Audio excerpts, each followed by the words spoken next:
Hello বন্ধুরা, আজকে একটা জিনিস লইছি তোমরা সামনে। তো জিনিসটা আমি পছন্দ করি, এটি হইলে এক তরকারি মানে এক বাজি আর ভাত দিয়া খাইলাম পারি। তো সবাই তো ভাতের লগে বাজি টাজি খাও, এই বাজি খাইছো নি ভাতের লগে কোনো সময়?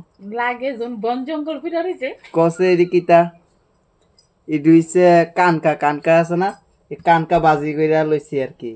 এটি ভাতের লগে খামু, ওই দেখো, এই দেখো, এটি ভাতের লগে খামু। তো খামু কিতা খাইতেছি আসলে এটি আমার খুব ফেভারিট। আর কার কার পছন্দ ওই জিনিসটা কমেন্টে জানায়ও। আর আশা করি ভালোই লাগে। 100 জনের ভিতরে মনে করো 60% মানুষ মনে খা। আগে তো মনে করো ওই যে পোলট্রি ঠ্যাং ম্যাং মানুষ খাইতো না, ফালাই দিত। তা আমিও খাইতাম না, আমার এক বন্ধু দিয়ে খায়। আমি একদিন টেস্ট করছি, আমার ভালোই লাগে। অন্ত এদিকে বাজারে গেলে তো কিনতেই পাওয়া যায় না, মানে বলো কয় একটা 5 টাকা লাগবো। তাহলে কও এদিকে কি খারাপ জিনিস? ভিডিও কানকা খুব ভালো জিনিস। কসে কি মাছের কানকা? ওই যাও, লাগে বন জঙ্গল ফিরে রয়েছে। আমি আনচিটি পছন্দ কইরা। তুমি খাওনি?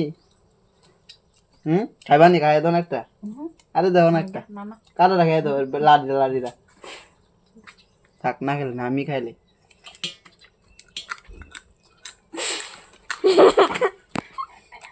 হুম